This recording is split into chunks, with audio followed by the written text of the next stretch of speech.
Well, welcome back. I'm Tony May from the World Conference on Transport Research Society, and I have the honor of chairing this Innovators platform.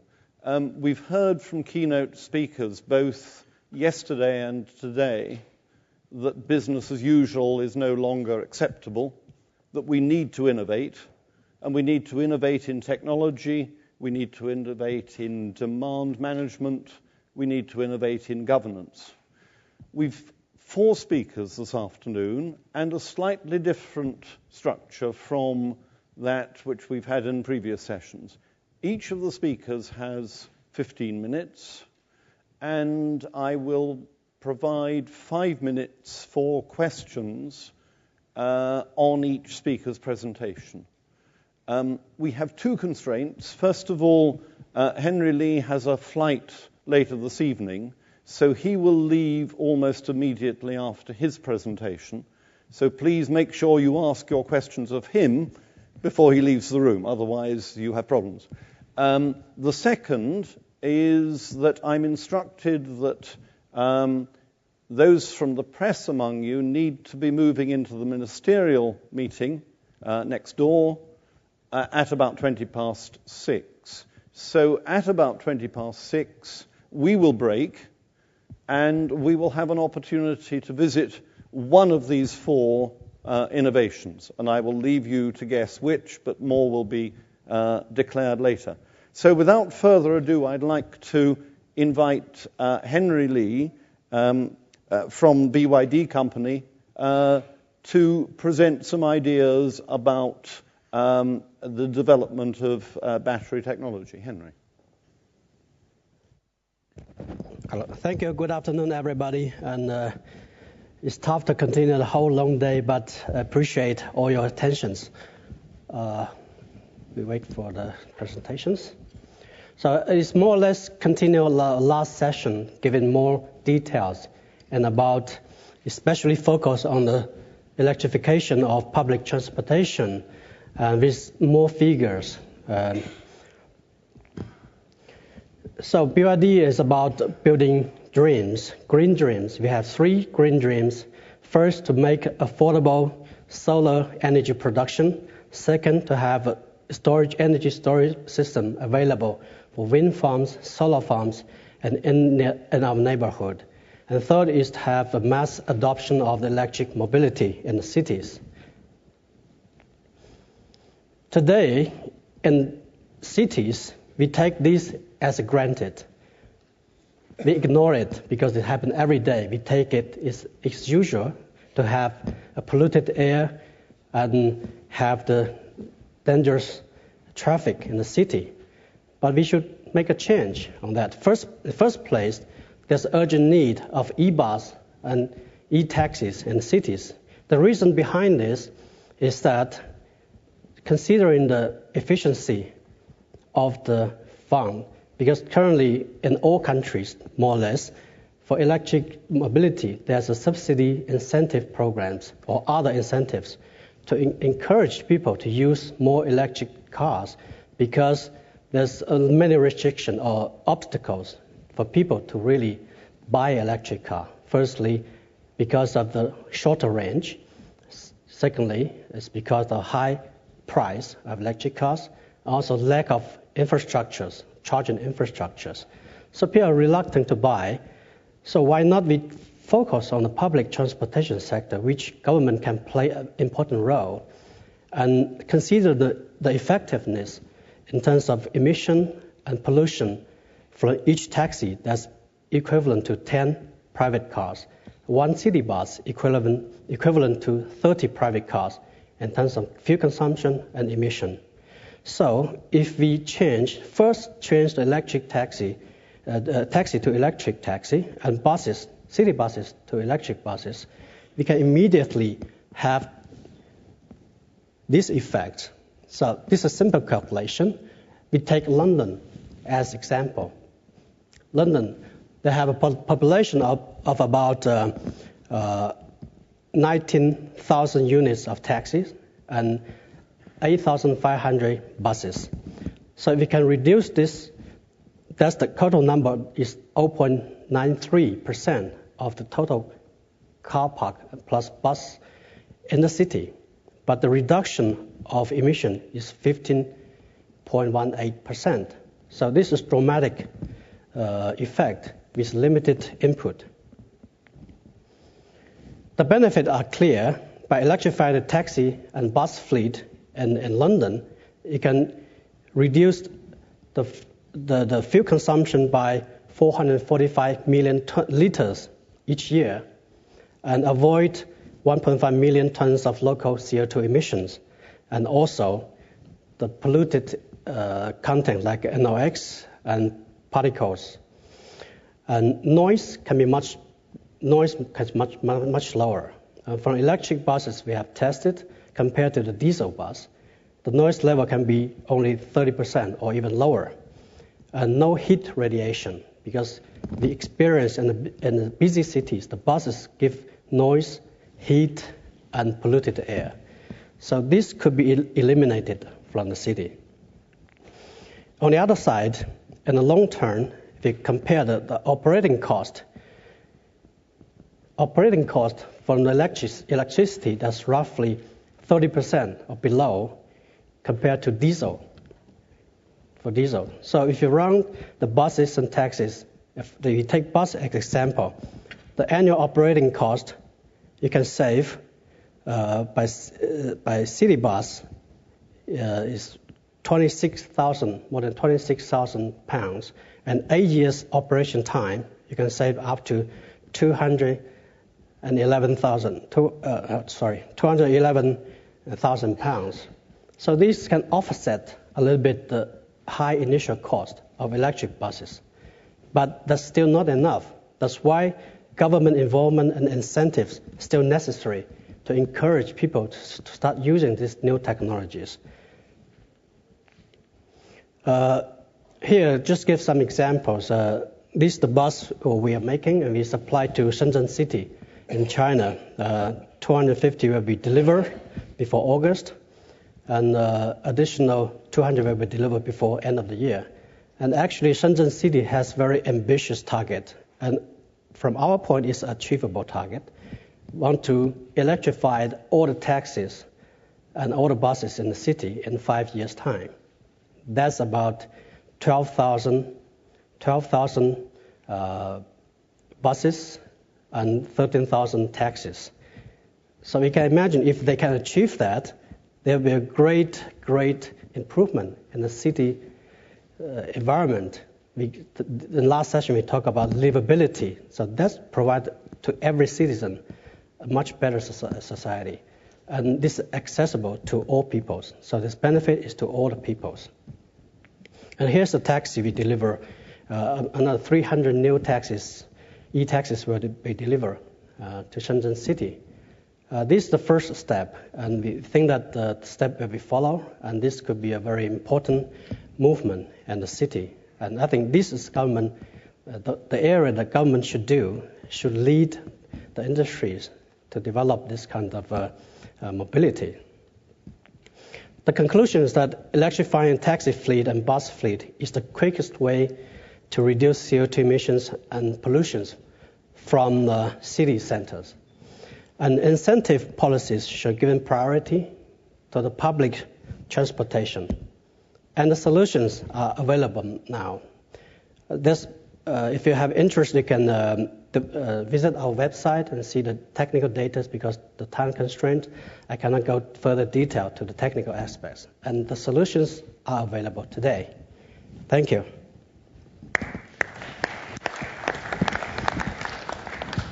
So Thank you very much, Henry, for questions? getting us started. We've seen the opportunities that are there now for introducing e-buses and e-taxis and their potential for attracting people from less sustainable modes. A few questions, please. José Viegas from Portugal. Is there a problem with the range of the batteries for your taxis if they're driving 300 kilometers a day? Is this not a problem for the current range of the batteries? So now we have the first trial taxi fleet, 50 units of taxi fleet running already 1 year from now. The accumulative mileage up to already reach 3 million kilometers. And typically they drive one shift. And so we have a system that can allow the drivers to have one additional charge, 30 minutes charge, to extend the range to more than 400 kilometers in a day. So that's sufficient for the one-day drive if they have two shifts. So that's a practice. The current range of your batteries is what? Now its practical range is 250 in the city. Okay. So they can the quick charge you can allow 40 minutes from 0 to 100% charge. Question at the back. Thank you. My name is Jeremy Highway from the German Solar Mobility Association.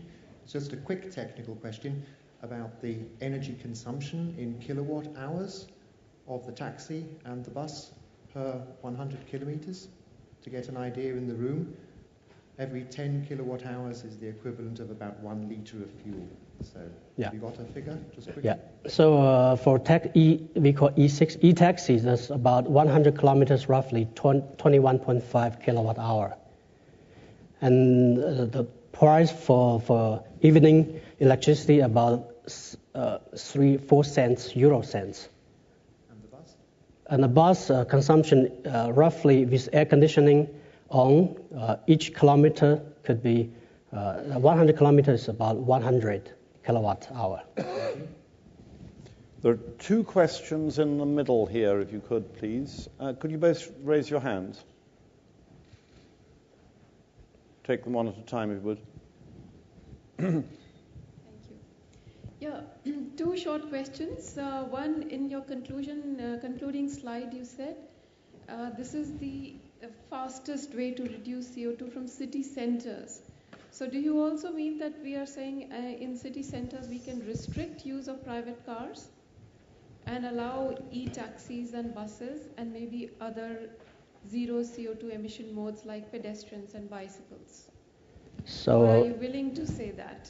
So because you cannot sacrifice the availability of mobility for people, because you cannot, if you can restrict all the people have to walk, then that's the quickest way, but that's create inconvenience for people. So you need to allow people to use any kind of available mobility, but you need to encourage the better way.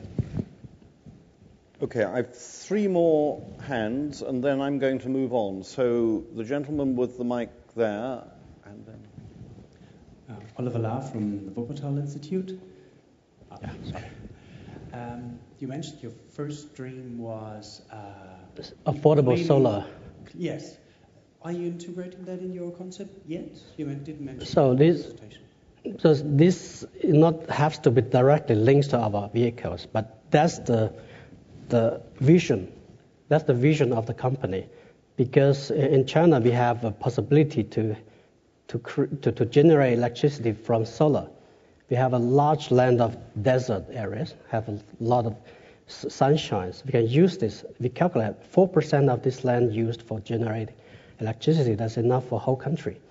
So that's a reality. And the problem now for solar power is too expensive, and government cannot subsidize so much. So we are looking for and we are developing the solutions that affordable, like competing with coal electricity production to that level. So once we achieve that the whole scenario will change in terms of electricity generation. My name is Neun. Sorry, the next speaker's here, please. Okay, quickly. Thorsten from the International Pedestrian Federation. What is the city's proposal for the traffic safety with this change of vehicles? So for electric car, people are saying that maybe it's too silent and could be dangerous. Because at lower speed and because in the city it's already noisy enough, each single vehicle actually cannot make a difference in the noise level, and especially in big cities. There's too many traffic, so actually people have to really cautious about the car's movement. And at high speed, the engine noise is less important than the road noise. So people can still aware of the noise or approaching. So in last resort, you can create artificial sounds if you need. That's the easy way. I think we're all going to want to argue against that one. But there are now two more questions, so I could quickly... Good evening. My name is Ketan. I'm from Mumbai, India. I'm a reporter. I just wanted to know the price of the bus and the taxi, and specifically, what is the battery price? So actually, the battery price could contribute to about half or more than half of the total cost. So total cost, so that's almost double the conventional cars, more than double the conventional cars, if you compare. So like the E6 we're providing in China, the sales price about, in euros, about 30,000 plus 32,000 euros. And conventional, just normal taxi that costs about 14,000 euros. One last one, please. Okay, I was struggling. Neun from Italy. Where are you producing your energy from? Because, okay, maybe you are really reducing the CO2 emissions in town centers, but if you are still producing electricity in coal power plants, you are not producing CO2 in the town center, but you are just producing it somewhere else. So, and if the power plants are not efficient enough, sometimes switching to electrical vehicles can be even worse in terms of CO2 emissions. So this is a very popular question. By electrifying the cars, there's many benefits. In different countries, maybe that is different situation. In terms of China, first you can have diversified the energy supply source. You can have solar, water, or geothermal, not only from fuels, not only from oils. This is first place, energy security. The second place is to remove the city pollution, because you could have CO2 emissions somewhere else. But pollution in the city is a thing that in China, if you visit Beijing, you can feel that, the difference. They're really polluted by the traffic. So they remove the polluted from the people, near the people.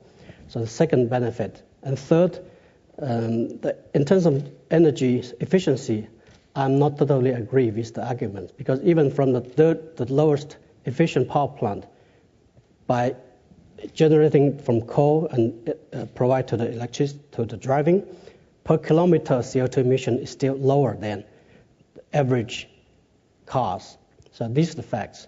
And secondly, that you have a chance to produce more cleaner energy to supply to the cars. In China, they also have a target to improve the renewable energy proportion, including nuclear, of course, with safe nuclear power plants, and also solar, wind. So there's many opportunities to make a better CO2 neutral transportation. We must call a halt, I think, at that point, but that last question is a very useful reminder that we have these individual technologies, but we need to think about the systems effects as well. And that, I hope, is something we'll come back to in the final discussion at the end of this session. But please join me in thanking Henry very warmly and wishing you well on your journey. Thank you. Thank you very much. Okay. Our next speaker is Larry Burns from the University of Michigan. Larry.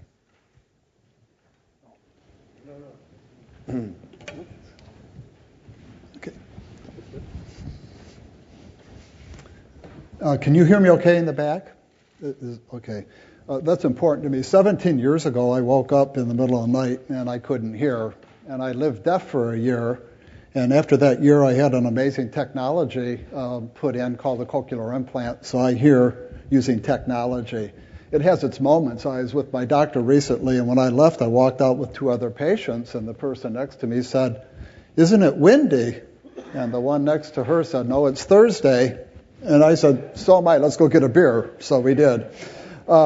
But I'm an engineer by training, and I'm also optimistic about technology. And, the optimist says the glass is half full, the pessimist says the glass is half empty. An engineer says the glass is twice as large as it needs to be. And what I want to do is illustrate this thinking around the reinvention of the automobile. And we'll show this video now.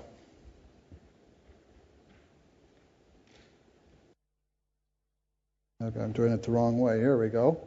Got it. This is a concept that was created as part of the Shanghai World Expo, which played out between May and October of last year. ENV stands for Electrically Networked Vehicle. As you can see, it's a two-wheel balance machine. It has advanced electronics, range sensors, a vision sensor.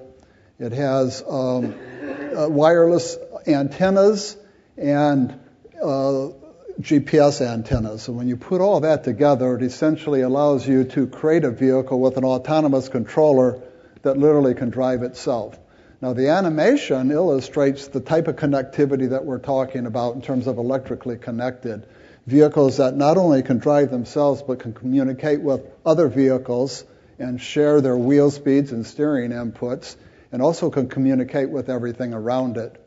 When you marry up the electrically networked part with the electric drive, you truly have an opportunity to do things that are transformational. For example, you can have vehicles traveling in platoons. That's like a virtual sedan or a virtual station wagon if you want to travel with more than two people. You can give priority to emergency vehicles because the vehicle can communicate with the other vehicles as it's seeking the right of way, given the essence of the emergency. You can do very creative thinking about intersections. In essence, what you're doing here is literally reserving a space-time path for the vehicle through the community. Each differential piece of space and instance and time can actually be reserved and actually be charged for and paid for. The opportunity then to begin to bring content from the cloud, so to say. So, for example, in-vehicle conferencing is an opportunity. We can do creative interfacing with other modes of transportation because of the spatial and temporal dimensions. I think Jack did a nice job of framing that earlier today in this session. Very importantly, the electric drive allows us to begin to use the battery for what it really is capable of doing. This vehicle has a 3 to 4 kilowatt-hour battery in comparison to the Chevrolet Volt at 16 and the Nissan Leaf at 23 to 24 kilowatt-hour batteries. That gives you an opportunity for rapid inductive charging. Very importantly, these are vehicles that drive themselves, autonomously driven, which enables you to think about concepts like virtual valet or intelligent parking systems. Now, if you have your drink in your cup holder here, it might not be too practical, but you can begin to see the creativity that starts to play out with the consumer. And this is the kind of vehicle that actually takes the industry back to its roots, which is about fashion and fun. This is a vehicle that you wear and you could literally park in your closet rather than your garage. We're truly talking about a transformational opportunity with the convergence of electrically driven and networked vehicles. Now, you may be sitting here saying, that looks like a bit of a fairy tale, and there's a mother reading a good night story to her daughter, and her daughter said, "Mommy, do all fairy tales start with once upon a time?" And she said, "No, some of them start with if I am elected." So, but I do think we have a chance to reinvent the automobile. And if you decide to take on a mission to do something as profound as reinventing the automobile, after all, there's 900 million of these vehicles in the world, and they've been around pretty much the same for 125 years. You really need to think about what is it that attracts people to this mode of transportation. And having been an auto executive for most of my career, I've concluded it's all about the freedom to go where you want to, when you want to, with the people that you want to travel with, carrying the things that you want to take along with you. Now, the downside of all of that freedom are side effects, and we all know what they are: energy-related, environment-related, congestion-related, safety. 1.4 million people dying a year worldwide on roadways is epidemic in scale and is totally unacceptable. And very importantly, equality of access. So what we must be able to ask ourselves quite seriously is whether the automobile, as it's existed since Carl Benz invented it 125 years ago here in Europe, is sustainable as we go forward. And when you marry that question up with some very important trends, globalization, urbanization, and digitization to begin with, and then this desire to be connected, as an example of that passion, I have two daughters who are in their early 20s, and they both have a vehicle and an iPhone. And I asked them what would they give up first, their car or their iPhone, and they would give up their car before their iPhone because their social networking is so important to them. Innovation is a mega trend. Disruption, things are happening much faster and much more disruptively. So we really need to think hard about the automobile and can we reinvent it. Now, back when Carl Benz drove that first car out of a barn, it had a fundamental design DNA. A combustion engine, it used an oil-based fuel, mechanical and hydraulic controls, human-operated, and a standalone machine. And for that 125-year period, there's been amazing improvement in that technology, cleaner, more efficient. But the fact is, if you dug up a 1900 vintage car and compared it to a 2000 vintage car, you'd say they have the same fundamental DNA. The good news now is that technology has converged to allow us to totally rethink the DNA of the automobile with electric motors and diverse energy sources for both hydrogen and electricity for those electric motors, electronic and digital control, self-driven or autonomously operated vehicles, and vehicles that are connected. And this truly sets up an opportunity to do things that are transformational. What we're talking about here is converging electrification with connected and autonomous, and that is that new DNA that I just described.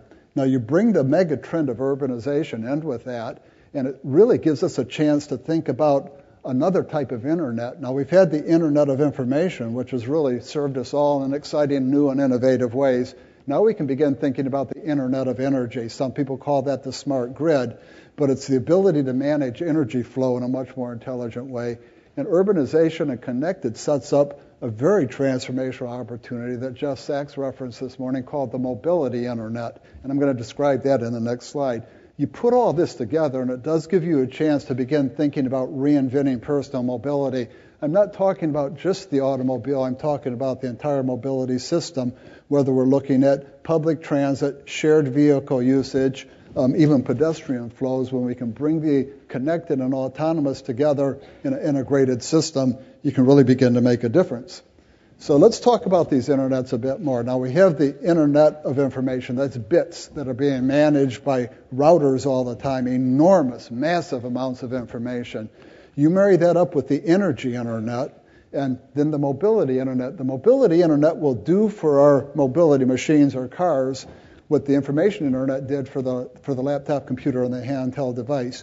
We're talking about managing things at the millisecond and millimeter scale up to the megameter and daily scale, controlling the flow, preventing vehicles from running into each other, allowing you to reserve and plan space-time paths through cities, pretty much synchronize everything we're doing spatially and temporally. And it's that combination that becomes truly transformational. Now, the only way any of this is going to matter is if we can get it to scale. Scale is really the Achilles heel of a lot of advanced technology. It's great to have plug-in electric vehicles and fuel cell electric vehicles, but if they're selling at 10,000 units a year in an industry that builds 60 million cars a year, we're not going to get ahead of this problem. The only way we're going to get to scale is to meet this simple little inequality. I call this the market tipping point. It's that magic point where the consumer value is greater than the price the consumer has to pay. So we have to have people in this equation, and that price exceeds the cost of delivering it. You have to have investors and companies and suppliers. So if you can make money, you're going to invest, and if the consumer really likes it, they're going to buy it. And that's what this converging technology gives us a new chance to do, to rethink the mobility system in a way that really applies to the fundamental passions of consumers. Most importantly, it allows us to begin to rethink the machine as something that's fashionable. Now, I mentioned I'm an engineer. My wife is a hairstylist, so that makes for an interesting combination, an engineer and a stylist. But quite honestly, it's clear to me how much fashion drives the behavior of people. In fact, I will tell you, hairstyling is a recession-proof industry. Your hair grows whether the economy is doing well or not. And it's that mixture that becomes interesting. And she's wonderful, and a lot of people ask us, what's the key to our relationship? And it is about relationships. And the key for us is we go out to dinner twice a week, some good wine, good food, candlelight, a quiet walk home. I go on Tuesdays and she goes on Fridays. But fashion is going to be a key part of getting the consumer into the game here, and function. And I emphasize the fun part of function. Moving around and interacting socially is critically important to people, and being socially connected with your friends and enjoying that in a safe way is important. Safety's a key here. You know, we have a real concern with driver distraction with safety. As a technologist, I became convinced that driving was the distraction. Why would somebody possibly send a text message at 70 miles an hour in a 3,000-pound machine unless they thought that was more important to do? So see if we can't come up with innovative ways to address that. And this is really the key. The way to get to that market tipping point is by learning. That's what designers do, and that's what engineers do extremely well. Get a Generation 1 application out there, learn from it, feed that back into new specifications, make it better, make it lower cost, and continually learn.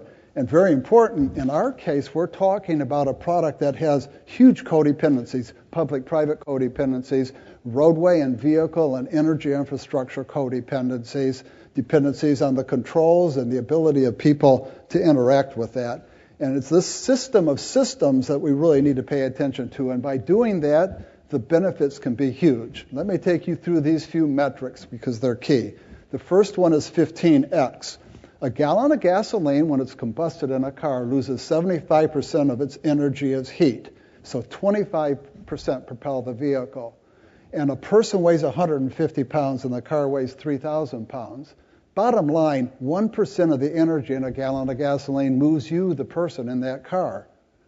We don't have an energy problem. We have a system design problem, and we have huge opportunities to get at that. The vehicle in the animation weighs 600 pounds instead of 3,000 pounds. That's a 5x factor. Electric drive is 3 times as efficient as combustion or mechanical drive. That's 3x. That gets you your 15x. That's a big shift. 10x. What we're talking about is 1/10 as many parts in that vehicle as a conventional car. Not only is it lighter and require less materials, so it's going to be less costly, it's far simpler to make. Not unlike the transition from mainframe computers to laptop and smaller computers. 5x, the first 5x, 5 of these can park in the space that a conventional car parks in. Not only is its footprint smaller, but it's very maneuverable because of the wheel motors and the electric drive. And the second 5x is the total cost per mile of owning and operating and insuring is 1/5 that of a conventional automobile. So we've got this combination of huge improvement in energy efficiency, spatial efficiency, and very importantly, cost. But maybe the most important X is the 0X. These are envisioned not to run into each other, to run into other vehicles, to run into people, or bicyclists, because the technology exists to do just that. The next time you're in a very busy subway station, watch people crisscrossing. They're not running into each other. The algorithms exist to prevent that from happening, and that's what we need to go after with this. So you might say, well, how do we get there? Now, I don't know if you observed out in front here, there's a beautiful lake. And as I mentioned, I'm an engineer, and there was an engineer at a conference and a lawyer at a conference, and it was at a location with a beautiful lake. And both of them were out walking around, and the lawyer wanted to get to the other side of the lake and didn't know how, so he called over to the engineer. He said, "Hey, how do you get to the other side of the lake?" And the engineer said, "You are on the other side of the lake." So as an engineer, maybe my perspective is telling you, I think we can get there. The key is this word "and" as opposed to the word "or." I've talked on these subjects a long time in my career, and inevitably there are people who say, batteries are better than fuel cells. It's batteries or fuel cells. It's biofuels or it's synthetic fuels made from the biomass. It's electric drive or it's mechanical drive. Quite frankly, the word that we need to be focused on is "and." This is a system of system.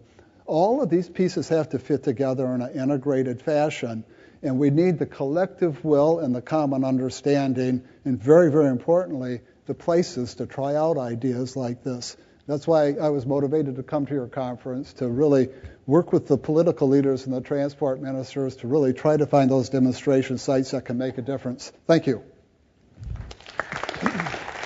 Thank you very much, Larry. I'm sure there will be some questions. Who has the first one? Please, over on the far side. Next one. How do you make the transition?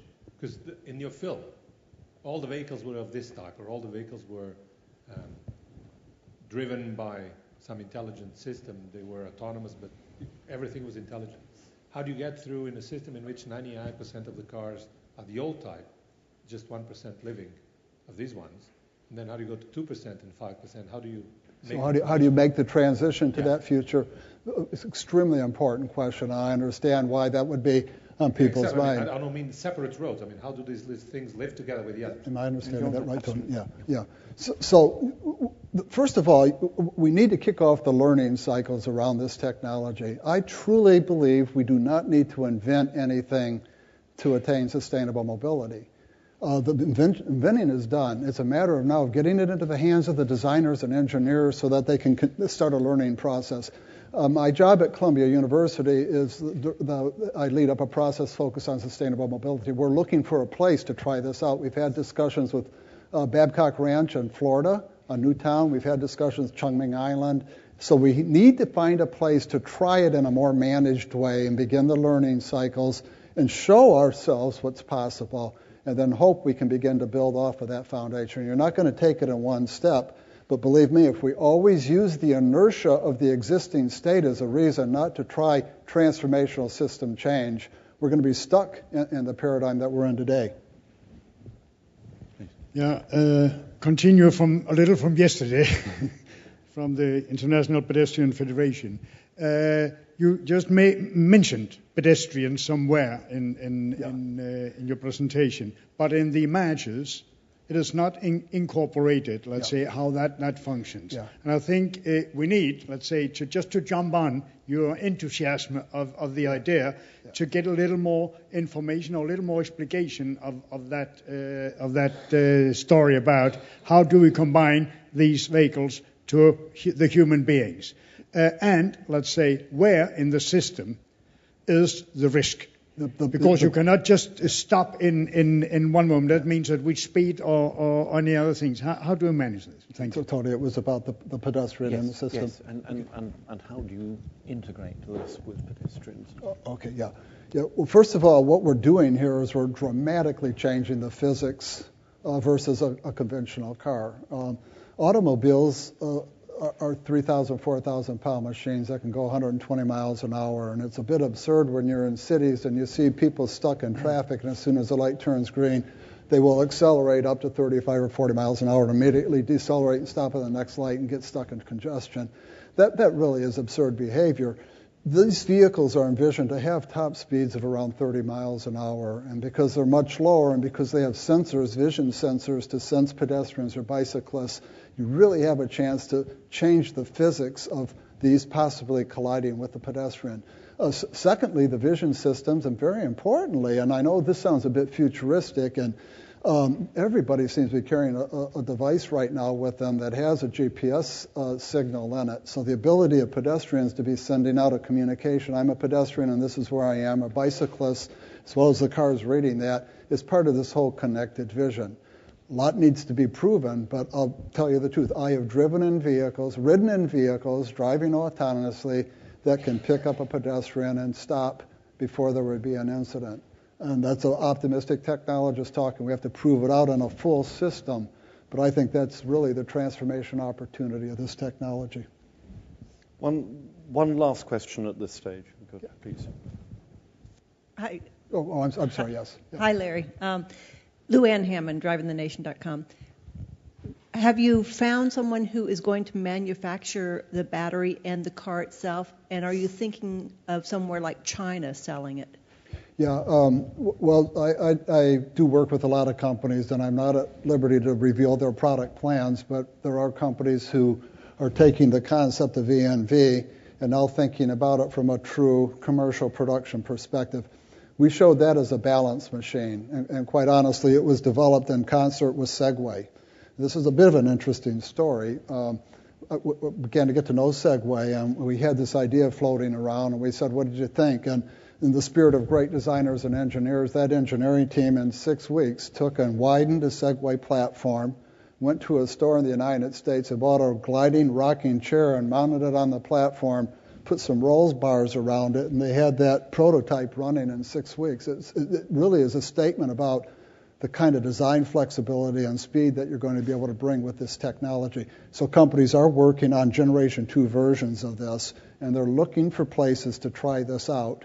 And it's not going to be one company. The thing about this, it's a system, so you need companies like Cisco. I'm not saying these are the companies involved, but you need someone who understands traffic routing at the scale that Cisco does. you need consumer interfaces, you need an operating system for the city, and you need the vehicle. But my optimism tells me if we can show this works somewhere, given the enlightenment of a lot of the leaders at the local level, mayors and others who want to address these challenges, that it could go viral if we can get it right. Look what happened with some of Apple's products when they got it right. We should stop there. Okay, Thank you very much, Larry.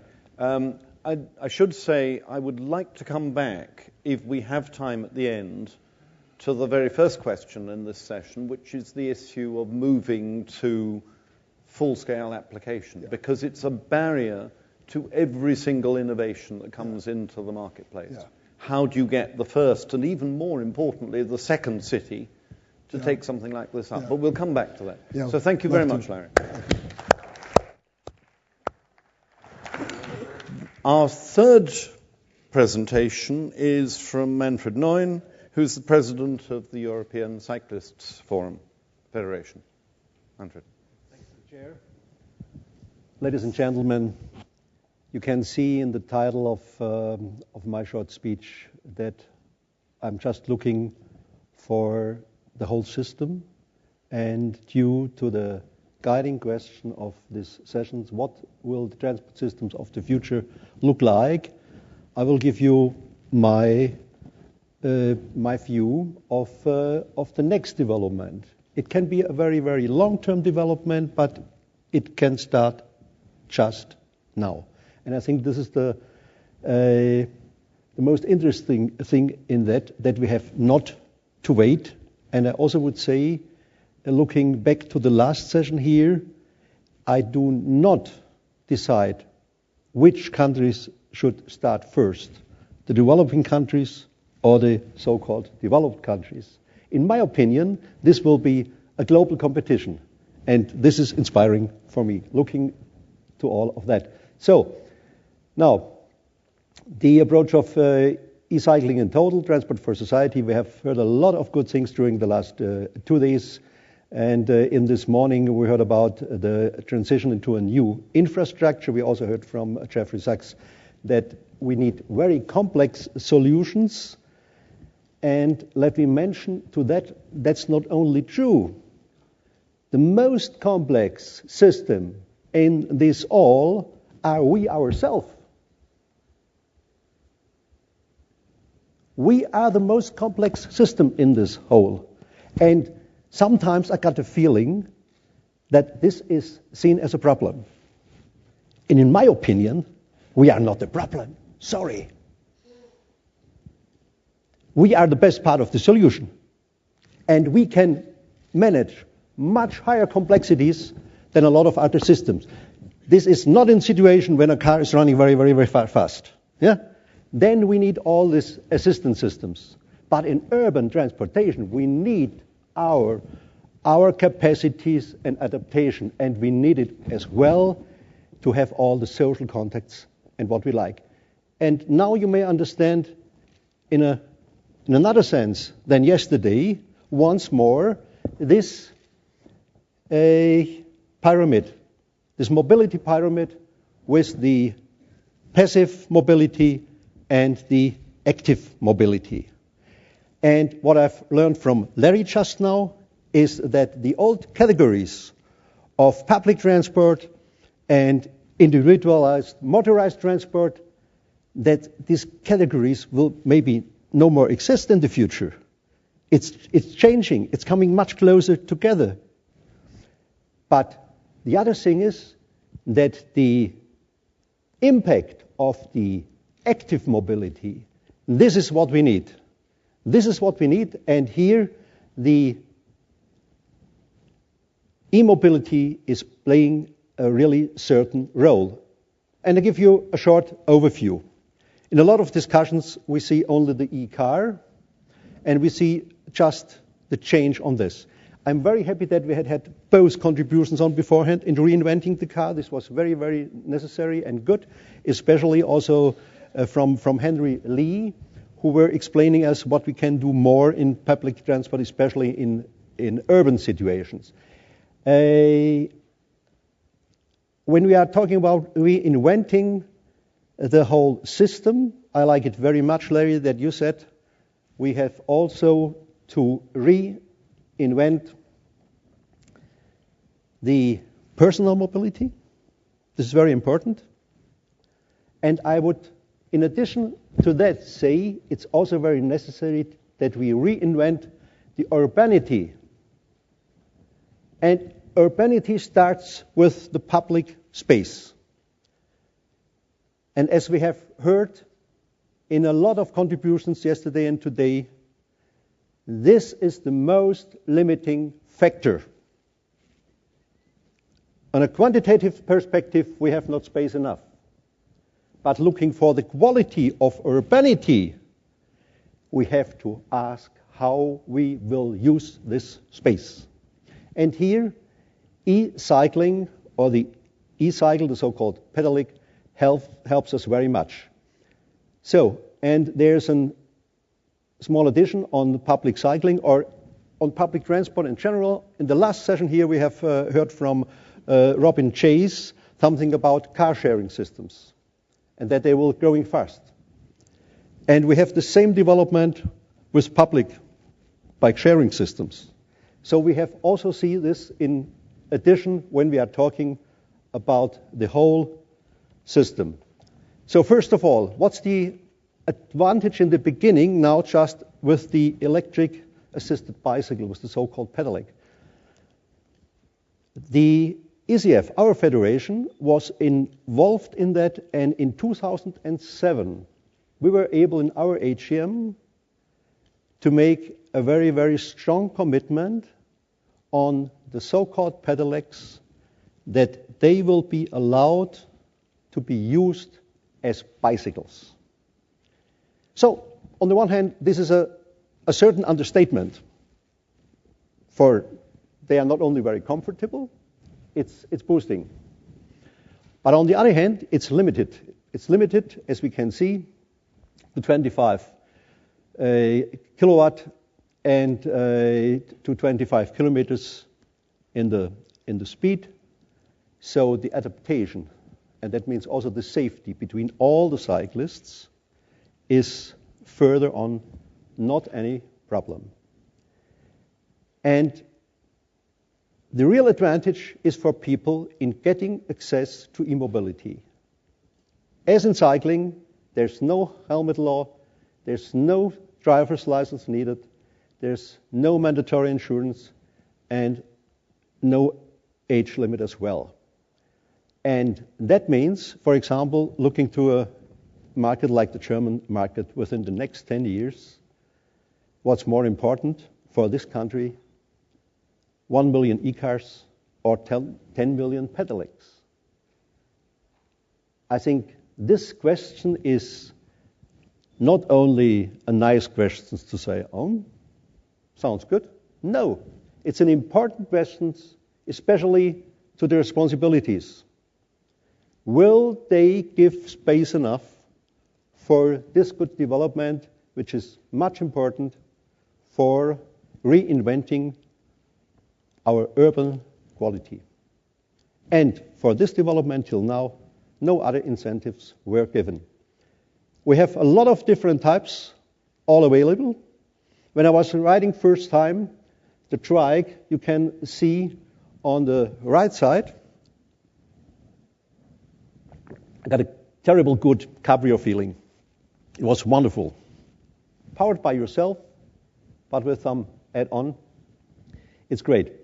When I was young, I was also sometimes able to drive with a Volkswagen Karmann Cabrio, but to tell you, this is much better. Okay. Holidays with the pedelec. Also with the advantages of GPS navigation and information, all what you need with apps support and so on. All this is available. And of course, this is creating a very, very fast acceptance of that. But now let me talk also about the limiting factors we have in the whole system. First of all, to understand it, cycling as a system, in this triangle, people, the vehicle, It's existing infrastructure, more or less. And we have a lot of vehicles. That's also great. We can, in this circle, go up or we can go down. The question is, what do we need that it will go up? On the one hand, the relationship between the product and people is very close. For there are a lot of advantages we only have in cycling. Please remember that.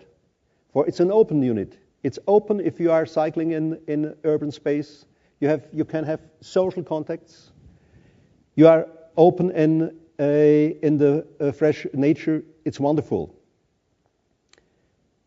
But on the other hand, the limiting factor is the infrastructure. For this is sometimes terrible bad. And we know as well, if cities or if regions are investing in that, they have a really fast return on invest. And the just mentioned public bike sharing system is also very, very useful to improve this development. This only in a short overview. We were presenting at our Velo City Conference in Seville this year the cycling economy. And these 9 buttons give you a first impression that what I'm talking about is not a nice niche. For some of my colleagues, I'm an economist, for some of my colleagues, they say, we need our industrial culture and we need our big companies. And what I'm saying, I'm coming out of the tradition of the small and mid-sized enterprises. I say in a quantitative perspective, 1 times 1,000 and 1,000 times 1 is exactly the same. But in quality, for the bottom-up growth we need all over the world, 1,000 times 1 is much better. And this can be shown with the cycling economy. If you are interested in that, you will find it in the internet or you can get a copy at the ECF booth. So, to come to the end of my presentation, this is the just mentioned economic perspective. And the first conclusion is e-cycling is the fastest growing segment of e-mobility, but we should give them space. It's the chance for people to get access, and I will come back to the aspect of robust and resilient mode of transport. And it's especially as you have the direct contact. You are not closed. You are not having transport in a closed container. It's also very, very necessary that people meet in public space. And that's really good, as we know, for the development of democratic and peaceful societies. Another advantage we have talked about is the active mobility. And it's not, also thanks to Larry, it's not an or, it's an and, to both together. And to bring it to the picture of cycling for society as a part of transport for society, here you can see some advantages of the whole system in good times, as the mother with the child, and in bad times as well. This is a picture from Japan. Maybe somebody of you will have seen. And the advantage of more people e-cycling is that this offers a very, very good approach in bringing together all the advantages, all the benefits of cycling, and on the other hand, giving access to e-mobility. And it's very important that we have not only a 2% part of the society getting access just now within the next decade in the developed countries for e-mobility. we would invite more people to this new technology, to this new approach. Thank you very much.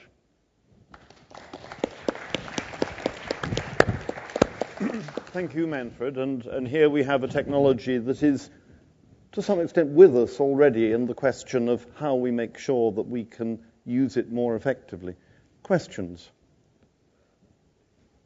Please, at the back. Jeremy Highway again. I own a pedelec. Very, very good. So far it's been great because the weather's been good. Okay. If we change our mobility for various situations, there are other situations where lots of people will wish to have another system.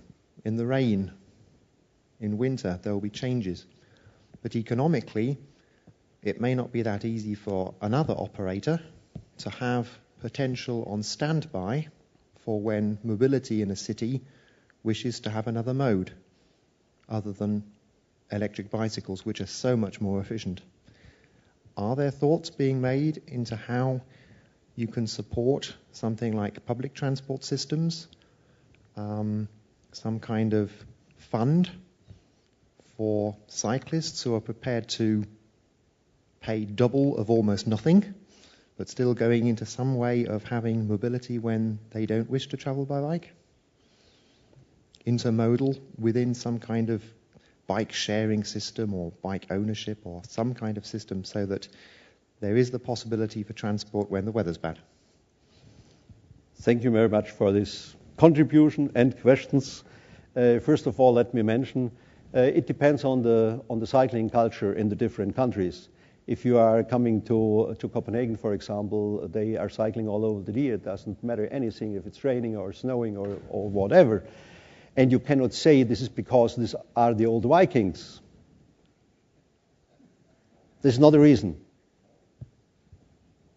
We are the old Germans or the old whatever, the old Romans. We have not this problem. It depends on the culture you have in the different countries. And this can be improved, this can be changed. First remark. Second remark, thank you very much that you were mentioning the public transport. We are losing a lot of potentials in the development of transport systems, not using the chance of intermodality between public transport and cycling. I've learned in a lot of cities worldwide that also this can be of a huge advantage for the public transport. For example, if you need not so much stops for a bus, if you are combining the cycling with bus. And the best, and this is what you were mentioning, is if you are combining the public transport, for example, the bus or the metro, with the public cycling, with the public sharing system. If you have the stations at the same place, so this is linked. And this brings the fastest development, and we have seen this, for example, in Seville. They were installing a short net of, in the beginning, 70 kilometers, then 140 kilometers, and combining this with the existing public transport. The reason why they were doing that was, the first idea was to develop the public transport, but they had not enough money. And then we're combining both, and this is a high efficient and very, very cost-effective system. Second question here, please. Yeah. Thorsten from the International Federation of Pedestrians again. I'm glad, of course, for all proposals going into the direction of a more sustainable electrical, whatever it is, mobility. But I have the idea when you expose your things, maybe when I do it, also when I talk about pedestrians, I'm a little too reserved in my own little field. We have a problem, as you know, in Mediterranean cities, just to take that, not the Vikings, it's another thing here, where we have not sufficient space in the cities for pedestrians, not sufficient for cyclists, and maybe not even sufficient for the cars.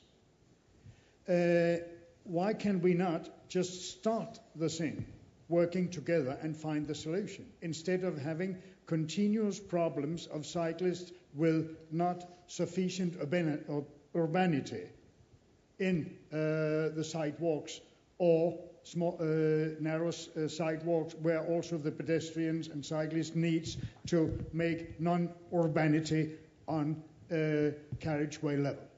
I think we need to find out these solutions first. That's one thing. Sorry, the other, we'll need to stop at that one. Can we just take that just one? Just say one word, parking. Parking could not be on street in the future. Okay, a very short comment on this in total. We are cooperating with cities, with regions, with experts, with tremendously good results, and it works better and better. But the momentum for the change is not only created by consultancy, it's also created by the competition of the cities and regions to each other.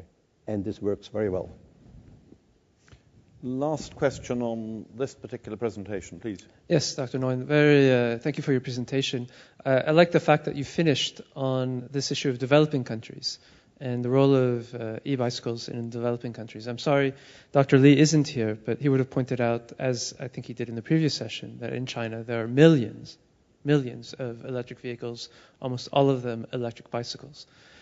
One of the reasons that there's so many in that country is because scooters, thermal internal combustion engine scooters, have been banned from the center of most of the large cities.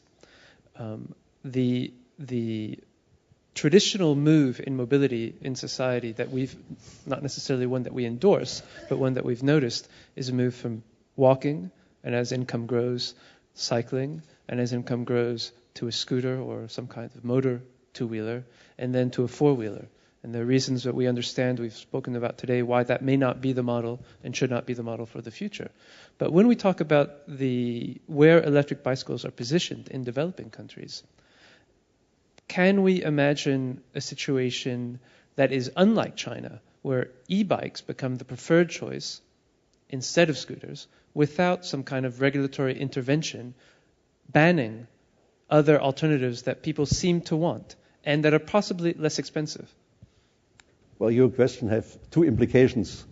The one is that we need, of course, the political decisions. Setting priorities must be done by the politicians. But of course it must be based on that, what they get as legitimation in a democratic society. But on the other hand, there are very, very different experiences in what's freedom of mobility. There are quite different experiences. But if you have the chance to learn cycling and then you take the e-bicycle to get an additional push, then you say, oh yeah. And in this context, I do not like only the wording freedom or liberation or something like that. I lead very most leeway.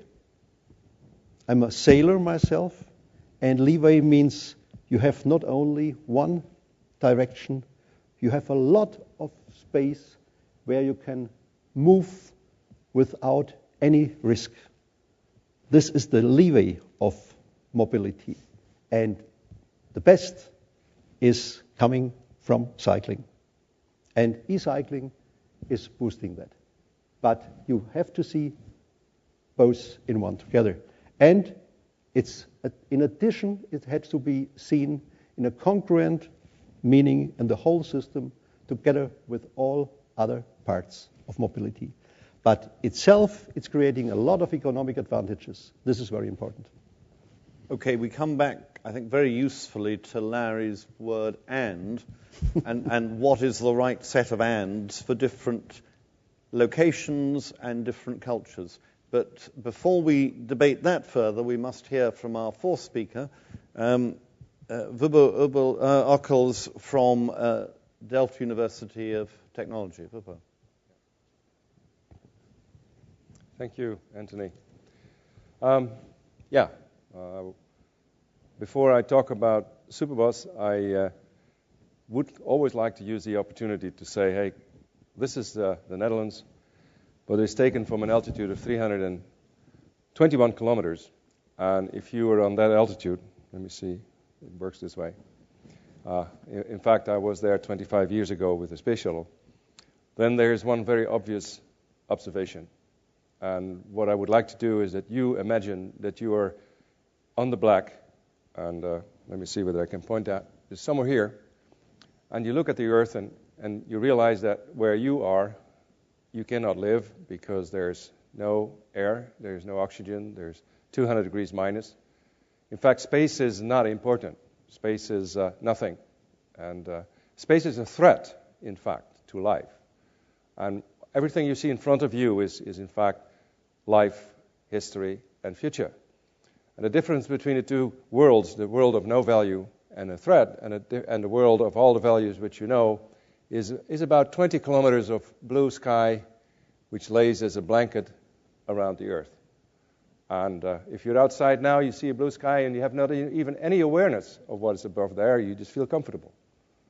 But if you see this, then you realize that we play poker with, if you want, the shell of our spaceship Earth. Because that is what I want to have you in as a mindset, that this Earth is our spaceship. You're all astronauts of spaceship Earth, and I invite you to take good care of it. And good care means don't run unnecessary risks and take care of the future. So what I want to go back, of course, to mobility, and the main transport options I work at as a professor at the university is we want to use the wind for sailing to go across the oceans. We want to use the solar electric at land for mobility, and we want to use biofuel in the air. It's very simple, and I hope people do this as quickly as we can. Now, on the particular transport, on the public transport area, it has already been said we are going to face more and more urbanization, 80%, and twice as many people. And that means that whole this mobility of all these people need to be redefined, because everybody can calculate, and that's not even rocket science, that you can't use the kind of systems which we have today because we don't have the space and we got clogged. So the role of public transport is growing, and we need more kinds of modalities for public transport. One modality is what I'm presenting to you now, and that is the Superbus. Superbus stands an S and a B, but you see the B has been changed into a heart. And that indicates that we indeed see transport also as a fashion. It was already said by you and Jim, and it needs to be appealing. And one of the big problems of public transport still is that it is considered to be a degraded style of transport compared to a private car. And this is one of the things we want to change with Superbus. Superbus is a vehicle. Later on, after this presentation, I will invite you to go with me to the actual vehicle, which is in front of the glass hall. And you can see it, you can sit in it, we can discuss it. It's a vehicle where all the cost is focused on the passenger, like, in fact, a normal car is. That's the reason why normal cars can be so cheap compared to public transport. A train, at least in the Netherlands, is 3 times more expensive in operating as a car. Of course, the trains are subsidized and the cars are taxed. That's why it's leveled off, but in fact, the original cost is at least a factor 3. Now, Superbus is a high-speed bus. You have to think in terms of the high-speed train, the change of the high-speed train with respect to the normal train, and the change a high-speed bus is going to give. But a high-speed bus has a big advantage over a train, other than the cost, and that it combines the high-speed tracks with the individual services of a road vehicle, because it can go on the normal roads. We have a team. You'll see that the 2 others outside, which is an aerospace engineer, and this is Antonia Terzi. She is from the Formula One world, and she made the design, and myself, which came up with the idea and guides the project. Now, Superbus is a vehicle which is just as long as a normal bus, just as wide as a normal bus, but it has only 25 people, and it has 8 doors on both sides, such that people can go in and out without disturbing too much the others. Much more like a vehicle, like a limousine. The powertrain system is purely electric. We don't want to go and have emission. You see the big battery pack between the rear wheels. And after about 200 kilometers, when the battery pack is empty, we have special stations. The Superbus makes what we call a pit stop. The battery slides out, a new battery slides in, and we can continue. Now, the energy use of this vehicle is extremely low. In fact, this vehicle uses at 250 kilometers an hour the same amount of energy as a normal bus would at 100, just because of its superb aerodynamics. It's lightweight because it's made out of carbon. You see that the rear wheels are also steerable. You use this as a very low speed, and at low speed you can make very sharp turns, you can make roundabouts. Also, the elevation of the vehicle is adjustable. At very high speed, it's only very low, like 7 centimeters. At very low speed, we can go up to 40 centimeters to just get road barriers or speed barriers. We have advanced radar on board for collision avoidance, but also for lane keeping. And the Dutch government has studied this particular type of Superbus in comparison with a high-speed train and a magnetic levitation train. This was a study done in 2006, or finished in 2006.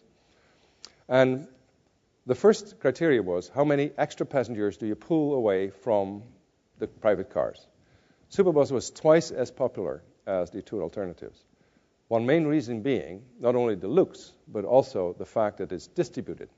You know, you live in a city somewhere in the middle of the Netherlands, and you study a high-speed train which goes from the south to the north. You will only see this train passing by. It's not to your own advantage. Superbus can be everywhere. The other one was the actual cost of the infrastructure.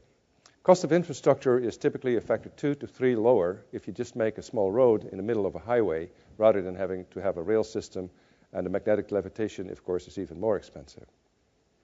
And last but not least, the business case. We looked at how much income versus how much cost you have with Superbus compared to the two other high-speed alternatives. And Superbus is just a vehicle which gains much more money. And this is a little bit because of the fact that road vehicles are cheaper in nature than train vehicles. So we got money from the government, and we got some money from the university and from some other sponsors, and we could finally just make a vehicle, start the design in 2007, and very recently we were ready to build it. We unveiled the vehicle for the very first time in Germany, in Hanover, at the IAA. This was last summer, and it was interesting to see how the vehicle is perceived, and you will see it yourself. Many engineers from car industry or other bus, they look at it and says it's awesome, but the jump is too big because they cannot relate to it. It is not a vehicle which is according to the, let's say, bus productions. It's more like an airplane because it's total carbon structure. It's not difficult, but it is different. Here you see the looks. The driver is in the middle. You see the doors. The rear, I have invited many people. I said to a presentation which I gave to a German company, Harting is a computer company, family company, and about 100 of their most important people were there. Outside were just a lot of big BMWs and Mercedes and Audis. And I said, suppose you just bought yourself an Audi 8, and you enjoy very much with 200 kilometers an hour on the German autoroute the beautiful technology. And then something passes you, and it looks from the rear like this, and it's called public transport. That's the key thing. It should be just, the beauty of it should be appealing, and it should give you all the comfort to the person. The first ride of Superbus is this one, and I could do it myself. The rocket engines ignite, the shuttle lifts up, accelerates, and it lasts only 8 minutes, and then you are in space and float around the Earth. My mission is to make clear what the Earth means. The first view of the Earth is a shock because of its inhuman perspective. I've seen it. We're all astronauts. Of our spaceship Earth. It is our responsibility to maintain spaceship Earth in good quality. Reflect the future. There's only one Earth. and there's no spare. And there's no spare.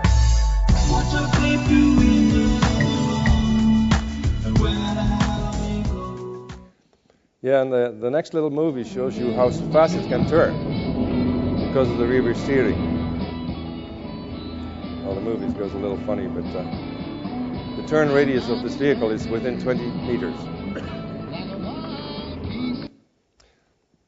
Yeah, here we show you some more pictures which were recently taken at a press presentation, in fact, at the runway of one of the airports in the Netherlands.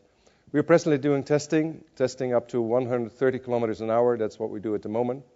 And somewhere in September, we go to the German test rig, Papenburg, where we go to 250, maybe to 300 kilometers an hour. I can show you, of course, many more things. Just a word about the infrastructure. What we imagine is that the infrastructure is consisting out of two high-speed lanes in the middle of a normal high-speed road. That will just give you all the safety. People cannot access it, so you're safe that people will not be there. It will be for 250 kilometers an hour being separated by a barrier. And then what you do is that each, let's say 20 kilometers, you will have a switch point. Superbus can go from the high-speed dedicated track towards the normal road, or vice versa. And then at the normal road, of course, it can go typically to the places where you want to drop off the people. What it does, therefore, is that Superbus is not connecting a station to a station, but it connects a region to a region, or a city to a region, or a region to a city. And we believe that's very essential, especially in the next kind of development in countries, also like in the Netherlands, where people need to understand that the regional areas are really very, very nice to be. And if everybody goes into the urban cities, that will be really a pity. And here you have a situation where an advanced vehicle, an advanced transport system, is also getting to the villages, rather than having always only the advantages of the big cities for advanced systems. The way this works is that by SMS or by internet, people connect to the Superbus website and say, hey, tomorrow at 8 o'clock, I want to go from Leipzig to Berlin. And somebody else says, I want to go from there to there. And then this is gathered, and then you get a response back, maybe from 5 vehicles, because the vehicles are autonomous. And one vehicle would say, okay, at 8:15 I can take you. The other one would say at 7:30. And you pick which is most suitable. And this is the way Superbus gathers up to 23 people and bringing them close to a destination which is then the same. But the high-speed route is then used by all these vehicles. The infrastructure, the way it can be used, is like an aerodrome, like an airport. That is to say, it is public, and it is intended for public transport, but nobody has something against particular tourist transport or business transport or even private transport if the vehicle has the same, fulfills the same requirements. The capacity. Although the vehicle is very small, it's 23 people, the braking distance is so short that you can drive easily and safely 400 meters apart, which is only 6 seconds, which means that you have 4 people per second through a lane. Now that is a very, very high capacity. It's 14,000 passengers per hour. That is substantially higher than most of the high-speed trains are, and it's equivalent to 3 lanes of highway. So what Superbus in fact does, it offloads a highway substantially, which means that you get more capacity in less space, and obviously this is because of the speed. Now, sorry. There's a little movie which was made by the BBC, which I would like you to join, to look at. It's not a bus, but it's called the Superbus. And according to the people that built it, it's going to revolutionize public transport. Superbus is a vehicle which can drive as a normal bus. It has the same length, 15 meters, same width, but it's much lower and it's much more aerodynamic. It uses the same amount of energy at 250 kilometers per hour as a normal bus does with 100. So it is, and it's electric, so it fits with the future. Wubbo Ockels, a professor at the Delft University of Technology and the first Dutch astronaut, is the founding father of the Superbus project.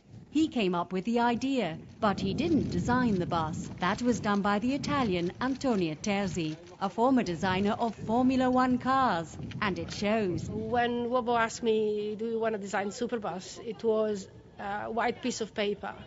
and it was a fantastic challenge. It was really fantastic to say, okay, how do I go about this? How many doors and how many seats and how high it should be. And then it was, of course, fantastic to work with a wonderful team of people, really professional people from a number of different companies.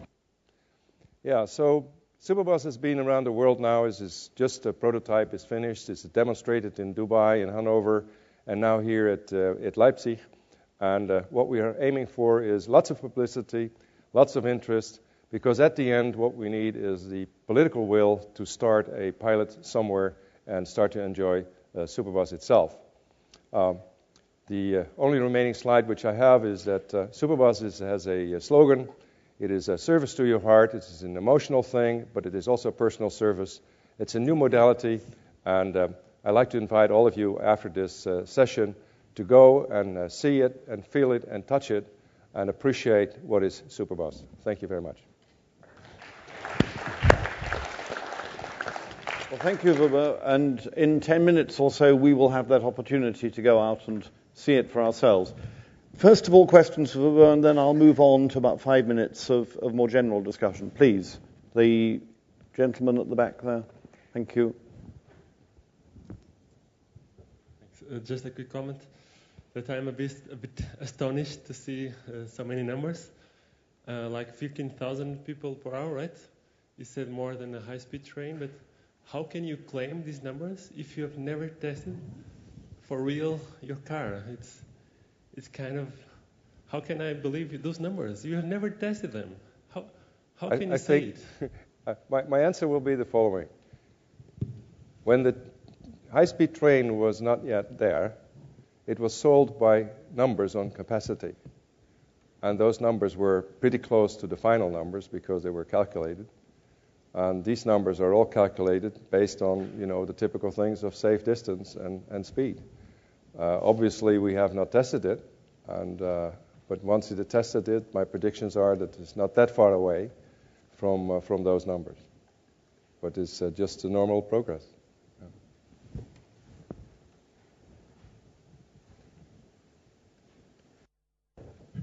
Actually, two questions. First one is, you go in the middle of the motorway, but you said you then go out. So will you have kind of bridges over the exits of the motorway, one on every exit or anything like that? The second one, how do you get funding for all of this? Well, the first one, the way we anticipate, but that is the most, to us, the most simple implementation, is that you broaden the motorway a little bit and you put in the middle 2 extra lanes with a barrier. But then we have, at some points in time, we have a barrier which is dynamic. And you can go down and you have a double lane such that you can fuse either into the normal road, or you can go from the normal road and fuse into the highway. So you use then, from there on, just the highway to go off the highway with the normal exits, use the normal roads to get to the places. That's the idea. Now the question is, how do you get funding, is a very general question. This is a general question to any innovation. We were getting funding to build the prototype because of the positive results of the study in comparison with high-speed train and magnetic levitation train. Now we do have the demonstrator. So now we go on the market, we show it to the people, and what we want to do is first show it to the passengers. We have big programs where we go to people, we go to schools, we want people to like it. And then we go to the political people, we want people to decide to do the pilot. And we're absolutely clear that once we have the client and once we have the political will, there will be investors enough who want to invest in this vehicle. Because you can make profit. The business case is clear. Bill Millar with the American Public Transportation Association. I had the privilege of sitting in Superbus in Dubai. Unfortunately, I couldn't find you, so I couldn't ask a lot of questions about it. 3 quick comments. One, I think you've answered a question I was going to ask Larry, which is what happens when you get to the city limits. We'll link your idea and his idea, and perhaps we've got something there. 2, I wouldn't be so sure about the 4-second distance, and so I would be very careful how I answer the gentleman back there, because you're also made it very clear from your model that what you're talking about is shifting back into local lanes, and so your practical capacity is nowhere near the 15,000. So be very careful about overselling it. You've got a very interesting concept that may fill a very important need. second or third, whatever number I'm up to. In my lifetime, I know of 3 other Superbuses, so I hope you've checked your patents and your trademarks to make sure you're not trampling on anybody and stumble over that.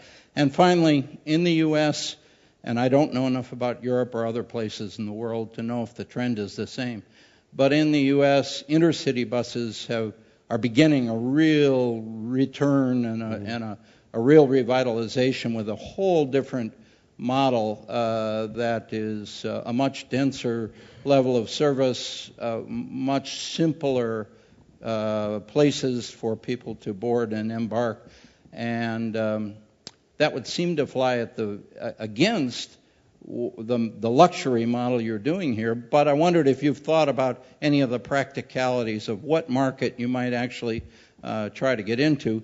I mention that market because it is being done without governmental money. It's being developed with private money, and maybe this would fit in that market. I'm not sure. Well, thank you for all your comments, and in fact, I take your warning of not overselling the capacity. You don't have to do that. Okay. Yeah, please do. I think the observation on how we marry our ideas together is really important. As we were thinking about the 2-passenger pod and we got to the outskirts of the city, what we wanted to do was basically use a synchronization system to pull 10 of those together and put them on a Superbus, basically. In this case, it would be a platform that would be, in my mind, a range extender because it can go much farther, and a turbocharger because it can go much faster. So I think your observation is very correct. I think there's the fascinating part of innovation is that it's about dot connecting. And I think what you've done and what we're trying to do with the ENV has tremendous synergy as you try to pull it together, because people do like to travel in groups of 2 or 3 and have their private compartment. So I think it's a big idea. Mm-hmm. One final question on this, and then I'm going to come back to those sets of issues. Please. I've got a question about the speed of the vehicle. The energy efficiency due to wind resistance is sort of exponentially worse as you increase the speed. You've got a massive advantage of being able to serve communities and then driving out of those.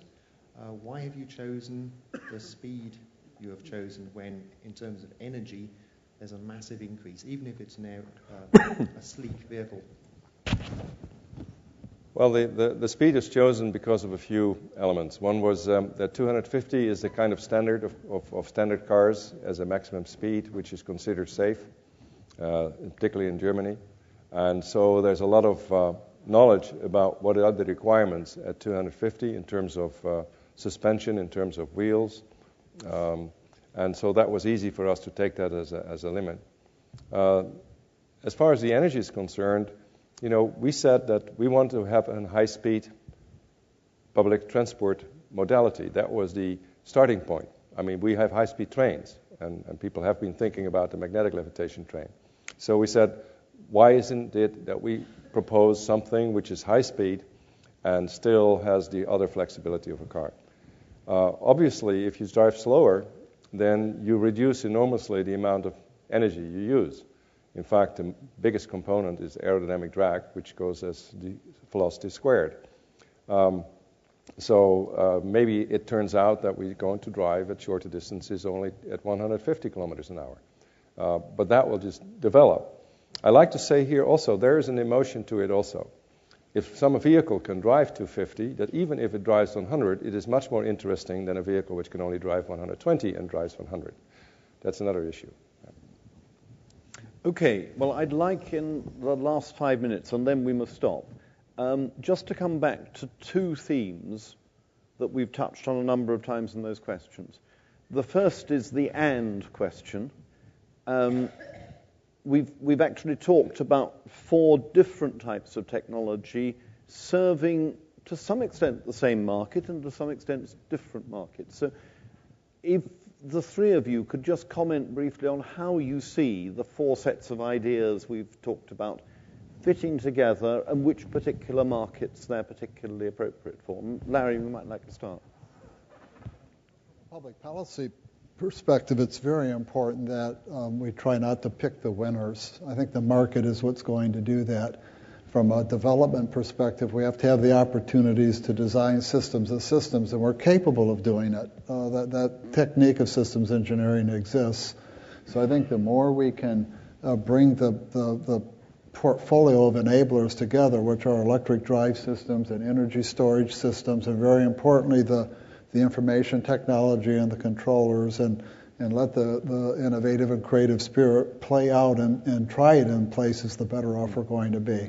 We can have conferences forever, and we can do PowerPoint presentations forever, but engineers learn and designers learn by doing it for real. And that's what I applaud. What we just saw here is it's been done for real. It was a big idea, but they built it. So we have to have these, and this is not that expensive. The money is in the scale up.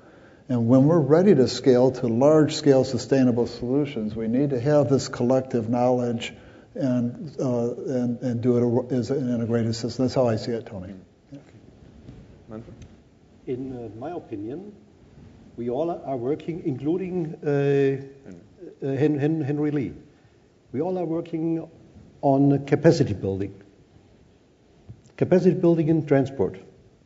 But for sure, with the target of sustainability and looking also for different qualities.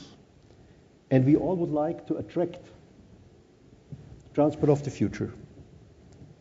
And so first of all, for me this is very inspiring.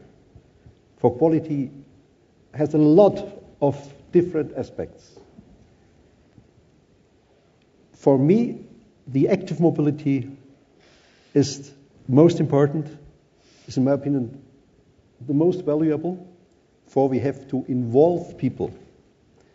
When we were discussing in other fields of transition, there always is mentioned the need, the necessity, the change must become from bottom up.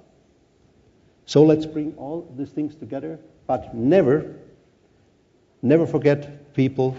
And so active mobility is a leverage effect we should use, especially in this situation.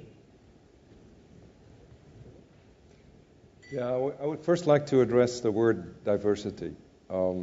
If you look back in the past and you look at some engineering solutions of particular problems, then you realize that some didn't go and some others did. We never got to the hydrogen economy, and even also fusion energy didn't really work. So, in other words, I think we need to just always do many things and invent many things, and some will pop up. Then in particular, if you look at the 4 presentations, there's a synergy. That's totally clear. I have no problem imagining a city in which small vehicles will drive never faster than 30 kilometers an hour, where we don't need traffic lights, where everything goes through each other, and most people are using bicycles, especially when the weather is nice. That's easy to imagine. But then if you want to have those people going further than just the surroundings of the city or the internal of the city, then I have no problem imagining that those vehicles which Lawrence was talking about, that they communicate with Superbus, and that just, the person who goes out of Superbus takes the same vehicle as the one which just goes in Superbus, and people just swap.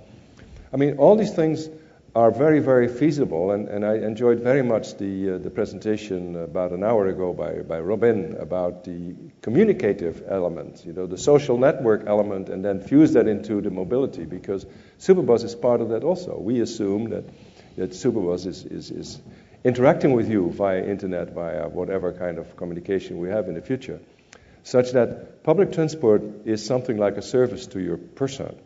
And that is the way we go. So I think it will all fit together.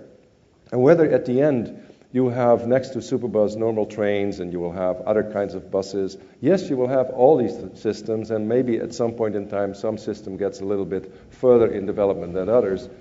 But I cannot imagine a world where we have only one modality of transport. I think we'll maintain always to have diversity. And I hope you agree with me that Superbus has a good niche and will have a good chance of being implemented. I'm sure that word diversity is absolutely critical here. Very final question, and then we must stop.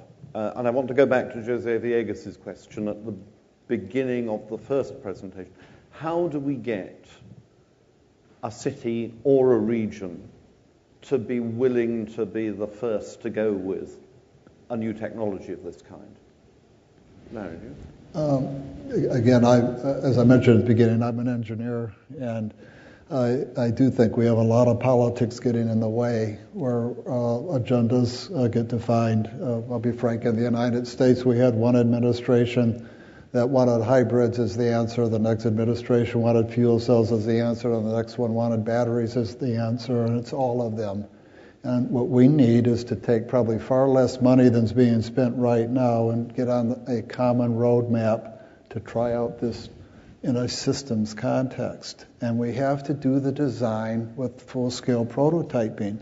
It's not just simulation. You have to get out there and try it with real consumers, and you have to aim at what I call idealized design. Start with the end in mind and work backwards and make sure someone can get a return on an investment, so ultimately when you scale this thing, the capital will flow there. And it's doable, but we've got to get the politics out of the system, Tony.